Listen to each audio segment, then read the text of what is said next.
Welcome to Just an Average Citizen, the podcast that helps to educate, inform, and empower you to make an impact in Abilene and the Big Country.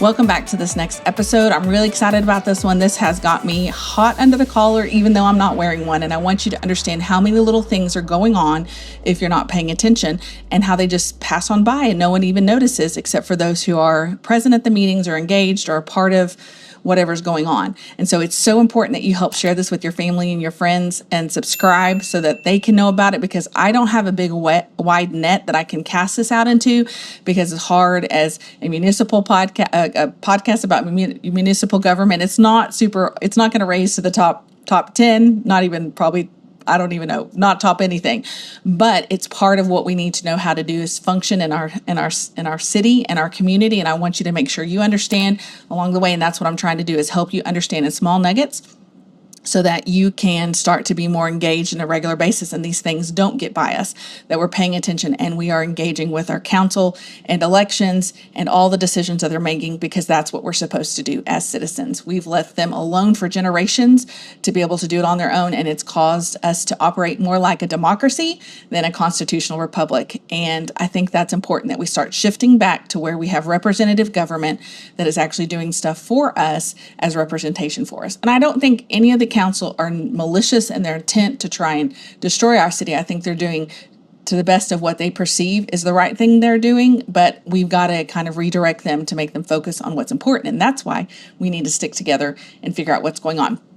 Okay, so there was a lot going on this week. I will say there was a special council budget retreat. There was a regular city council meeting. There was actually 2 days they met on the budget retreat or the workshop.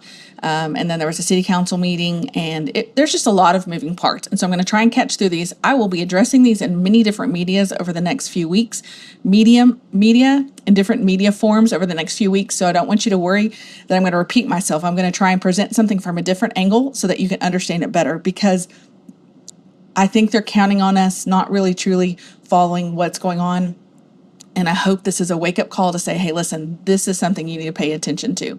All right, so we're going to start first with the scheduled tax rate. Okay, so they went through their presentation of things they did well, things that are good, things we need, all the stuff. But basically what it comes down to is how much money are they going to need to operate? How much revenue from the taxes are they going to need to operate in this next fiscal year? And I have been trying to figure this out for several years now. I've been trying to pay attention, learn as I go, understand things. And it's been really kind of complicated until God so kindly brought me some amazing people who have said, hey, look at this and open your eyes and see it in a different way. And I'm so thankful for that, because I am trying my best, but I'm not, overly qualified to be talking about this, because it's supposed to be easy for average people to go through and understand. It's not supposed to be super complicated like it is. And I think I found why it gets so freaking hard most of the time for us. So this is a sheet I've looked over so many times. I've tried to compare. When I was on the campaign trail, I realized I was like, oh my goodness, taxes are going to have to go up because we don't have enough money to cover the expenses that we've made, because I kind of knew what was coming based on this sheet right here. This is what they present to the public. And if you'll notice right here, even on for 2026, they propose an increased rate of $6.80 per $100 home value, $100,000 home value. Okay, so they're saying the taxes are going to go up. The debt service is going up $5, which was less than what they anticipated, and then M&O, which is maintenance and operation. Okay, but if you look here, the total tax rate, I'm just going to go through these quickly: 0.74, 0.77, 0.77, 0.78, 0.78, 0.78, 0.76. It went down a little. 0.73, it went down a little. 0.76 and 0.76. So it's not fluctuated a whole lot, but at the same time, they were wanting to increase it. And I was like, I got called on it. It's not your taxes, it's your tax rate. I was like, okay, we need to lower the tax rate. How do we do that? And then shockingly, after so much discussion and back and forth of trying how do we have a flat tax rate? How do we have a lower tax rate? They came back Tuesday at the second council meeting, workshop budget meeting, and said, okay, this is what we're doing. We're lowering the tax rate instead of doing 0.76 07, we're doing 0.7506. So that meant now they're saying, hey, look, your tax rate's down from what they originally asked. So it's gone down 10 cents. So we look back here, it was 680. So it looks like it's going down, $10 per home. Sorry, just kidding. So that looks great. I was like, woohoo, small victory. I mean, it's not what I wanted, but it was going in the right direction. That's what I was celebrating, that they didn't go up. They kind of went down a little bit, but not much. All right, so then I'm thinking, this is great, this conversation. I feel like I'm tracking with everybody, except there's some frustrating things going on. And now I understand what this frustrating thing is. And you should be frustrated too. How is it at a budget meeting, this is the only thing we're seeing as the public? We're not seeing what's really going on, because do you understand? They actually do what's called a no new revenue rate. Every year it kind of resets. And so if we look here, we can see the voter approval. Now, let me be clear. This is what they're hoping for, voter approval. They're not asking for the 3.5% increase that they could. So they're going with voter approval. So let's look here. Okay, so the voter approval rate here goes back to, we have 2425 is, where is it? Adopted 7607, right? We saw that 73, 76, 77. This is going backwards from the other list, but 706 is what they wanted. It's going down to 7506. Yeah, 7506.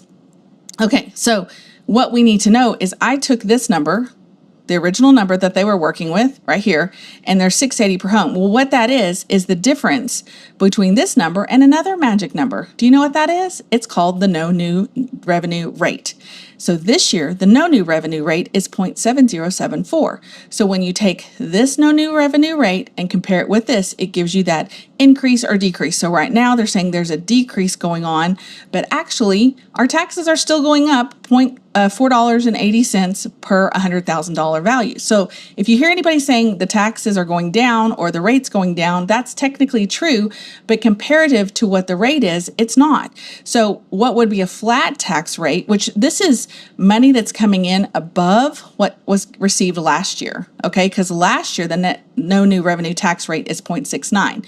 So it even increased here, which means these numbers are meaning they're getting more than just the base price. Now, it's a little bit complicated when it gets here because there's things with inflation and you need money to operate and function like that. I'm not saying that there can't be any reason for a tax rate, but what I'm saying is the conversation hasn't even been had with the public in such a way that we can understand what they're actually doing. The conversation should start with the no new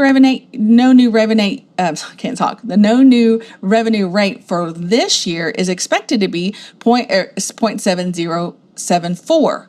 And now we're going to increase it to 0.7506. Okay, so let's look here. I've got a little graphic for us. So what they should say is, oh, I did the wrong comparison. That's funny. Oh, well, you'll get it. I'll come back here. But what it should say is I was trying to be cute and look at that. So it should tell you that it should be an increase of 5.06, which is the number right here. So 7.074 is an increase of, I think, 480, so almost $5. So our rates are still going up compared to the no new revenue rate. So the reason why that's important is because we can't have honest discussions about taxes and budgets if we're not even using information that is important to understand this.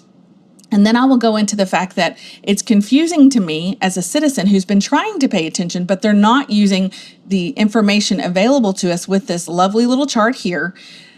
We can't understand what in the budget is working well, what needs to be tweaked, what is being a little excessive.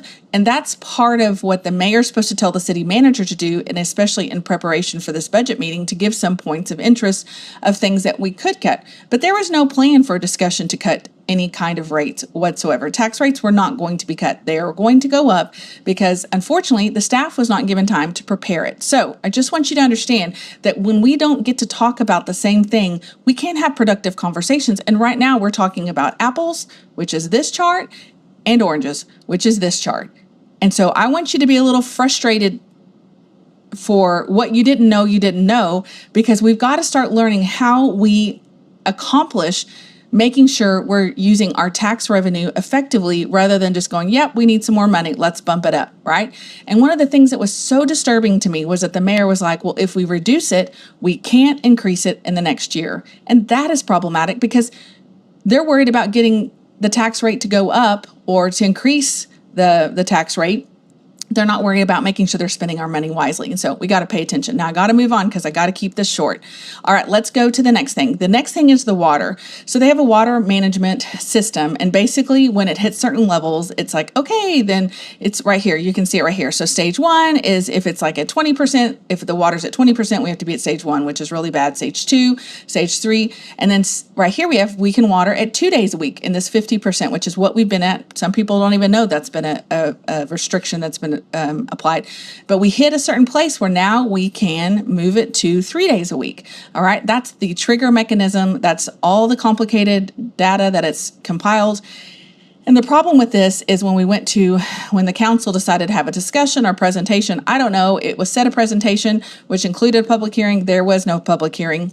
So they just had a discussion. So I'm not sure how technical we need to be about that, but there's no opportunity for the community to have a word, and I probably should have said something, but at the time I was a little aghast by what was said. I don't think anyone is approaching this in a bad, like they're not being malicious in it, but I think the director of the Water and Utilities said it best when he said the fundamental issue is, do we worry about the collective good or do we worry about individual rights?